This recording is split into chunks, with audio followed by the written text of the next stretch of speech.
स्वागत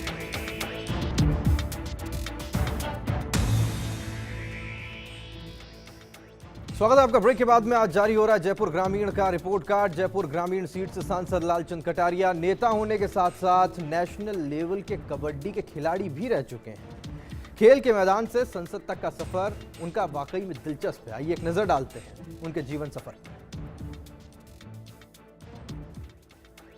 जयपुर ग्रामीण से सांसद लालचंद कटारिया की सांसद रिपोर्ट की बात करें तो लालचंद कटारिया का जन्म 12 जून 1968 को जयपुर के बिश्नावाल गांव में हुआ। उनकी शादी गायत्री देवी के साथ हुई। कटारिया ने निजी संस्थान से सेकेंडरी की पढ़ाई की। 2003 में वो पहली बार जयपुर की छोटवाड़ा सीट से विधायक बने। 2003-2008 तक विधानसभा की ओबीसी कमेटी के सदस्य रहे। 2008 में छोटवाड़ा सीट से विधानसभा का चुनाव हार गए। 2009 में लोकसभा के लिए जयपुर ग्रामीण सीट से चुने गए। केंद्रीय रक्षा राज्य मंत्री भी रहे। 30 अक्टूबर 2012 से केंद्रीय पंचायती ग्रामीण विकास राज्य मंत्री रहे। उपलब्धियों में ग्रामीण क्षेत्रों में चिकित्सा कैंप लगवाना और गरीब बच्चों को शिक्षा दिलवाना है। किताबें पढ़ना और गरीबों की मदद करना वो अपनी रुचि बताते हैं। 1988 से 89 में कबड्डी खेल में राष्ट्रीय स्तर पर उन्होंने प्रतिनिधित्व किया। राम प्रताप कटारिया चैरिटेबल ट्रस्ट के चेयरमैन भी हैं। वहीं लोकसभा चुनावों की रणभेरी बजने के साथ ही जयपुर ग्रामीण सीट पर नामांकन की प्रक्रिया पूरी हो चुकी है। यहां मुख्य मुकाबला कांग्रेस भाजपा राजपा के बीच है। इस मुकाबले में सभी अपनी जीत के लिए एड़ी चोटी का जोर लगाए हुए हैं। आइए एक नजर डाल लेते हैं इस सीट के इतिहास पर। जयपुर ग्रामीण सीट के राजनीतिक इतिहास की बात करें तो 2008 से पहले यह सीट जयपुर सीट के नाम से थी, लेकिन इसे तोड़कर 2008 में जयपुर ग्रामीण सीट बनाई गई थी। पहली बार हुए चुनावों में कांग्रेस के लालचंद कटारिया जीते और केंद्र में मंत्री बने। 2009 में इस सीट पर पहली बार चुनाव हुए।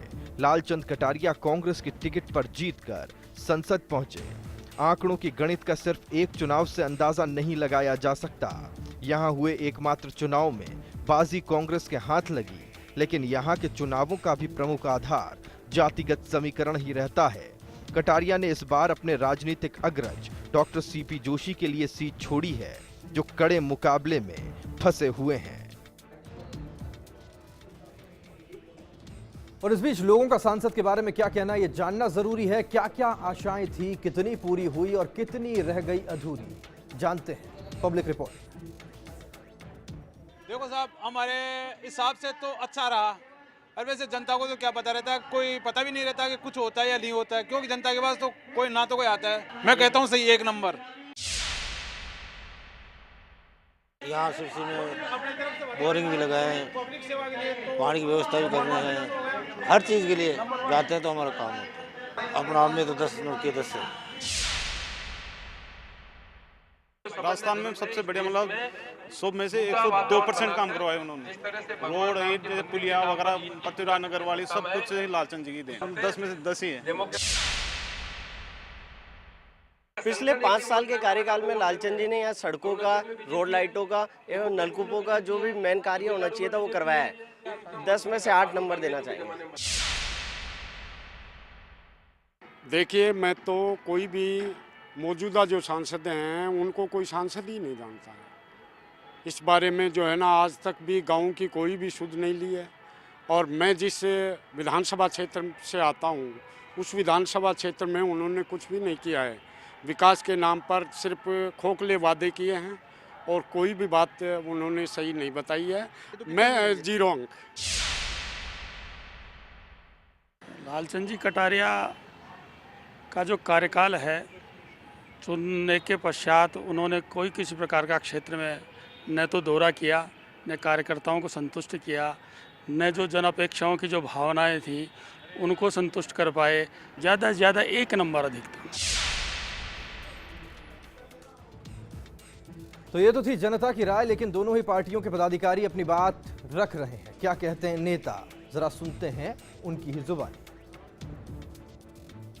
गाँवों को देख लीजिए, अभी भी पानी के लिए तरस रहे हैं, सड़कों की कनेक्टिविटी नहीं है, कहीं भी कुछ जो मूलभूत बातें होनी चाहिए एक सांसद के रूप में अपने क्षेत्र में, वो कहीं नज़र नहीं आया। देखिए, अंक तो हम लोग क्या देंगे, आप हमसे मांगेंगे तो हम तो ज़ीरो कहेंगे। उन्होंने जो है पंचायतों में राजीव गांधी सेवा केंद्र बनवाए हैं कई जगह पर। उन्होंने पृथ्वीराज नगर क्षेत्र या क्षेत्र में पेयजल की समस्या के लिए नलकूप वगैरह खुदवाए। तो जिस प्रकार एक संतोषजनक कार्य होना चाहिए था वैसा ही कार्य है और हम संतुष्ट हैं उनके कार्यकाल से। मैं 10 में से 8 नंबर देना चाहूँगा। तो जनता बोल चुकी, नेता भी बोले और नेताओं के बोलने के अपने अपने फायदे नुकसान होते हैं, लेकिन आइए ये भी जान लेते हैं कि पत्रकार आखिर कार्यकाल को किस नजरिए से देख रहे हैं। सांसद के रूप में देखा जाए तो जितनी जनता को उम्मीद थी उनके से तो वो पूरी नहीं कर पाए और कई बार इस कारण उनको विरोध का सामना करना पड़ा। सांसद के मामले में जिन मुद्दों को जयपुर ग्रामीण क्षेत्र से जुड़े जो मुद्दे हैं उनको अपने प्रभावी रूप से वो पेश नहीं कर पाए। 4 नंबर दो। तो आंकड़े बोल चुके हैं, जनता बोल चुकी और पत्रकारों ने भी दे दी अपनी राय। अब बारी है सांसद लालचंद कटारिया की कटघरे में आने की, सामना करने की उन सवालों का जो जनता उनसे पूछ रही है। और सबके बोल देने के बाद सांसद मेरे सहयोगी गोवर्धन चौधरी से कह रहे हैं, अब मैं भी बोलूं। हमारे साथ जयपुर ग्रामीण से लोकसभा उम्मीदवार रहे और वर्तमान सांसद लालचंद कटारिया मौजूद है। हम उनसे जानते हैं 5 साल का कार्यकाल कैसा रहा। कटारिया साहब, 5 साल के दौरान आप अपनी सबसे बड़ी उपलब्धि क्या मानते हैं, कैसा कार्यकाल मानते हैं? देखिए, 5 साल के अंदर मेरे जयपुर ग्रामीण लोकसभा क्षेत्र में एक तो 39 फ्लाईओवर बनवाए हमने, जिनकी करीबन 300-400 करोड़ की लागत है। 2 हमने विश्वविद्यालय बनाए। जो हमने जो कृषि महाविद्यालय था उसको विश्वविद्यालय का दर्जा दिलाया और अंबेडकर विधि विश्वविद्यालय हमने जमा रामगढ़ में बनवाया। प्रधानमंत्री सड़क योजना से हर गांव और ढाणी को जोड़ने का काम किया। आप जानते हो पेंशन के अंदर करीबन 2,14,000 पेंशनार्थी जयपुर ग्रामीण लोकसभा में है।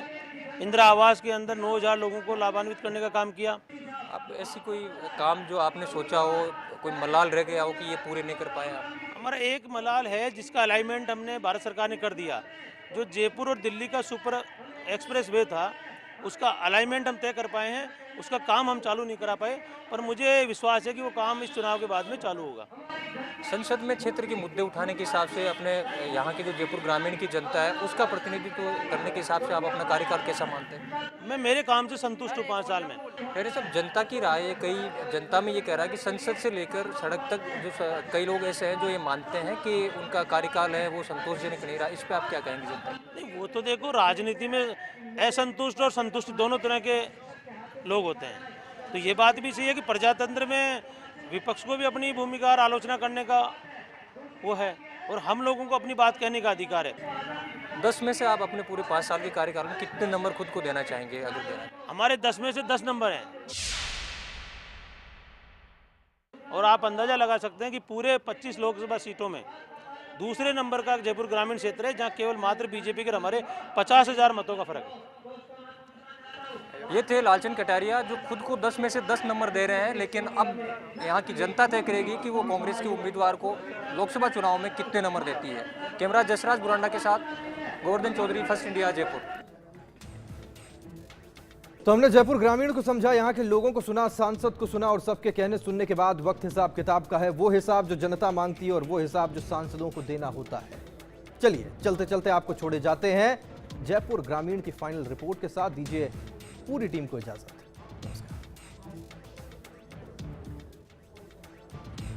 जयपुर ग्रामीण सीट और सांसद लालचंद कटारिया की फाइनल रिपोर्ट की बात करें तो फ्लाईओवर का निर्माण करवाना वो अपनी पार्टी और अपनी तरफ से किया गया काम गिनवा सकते हैं।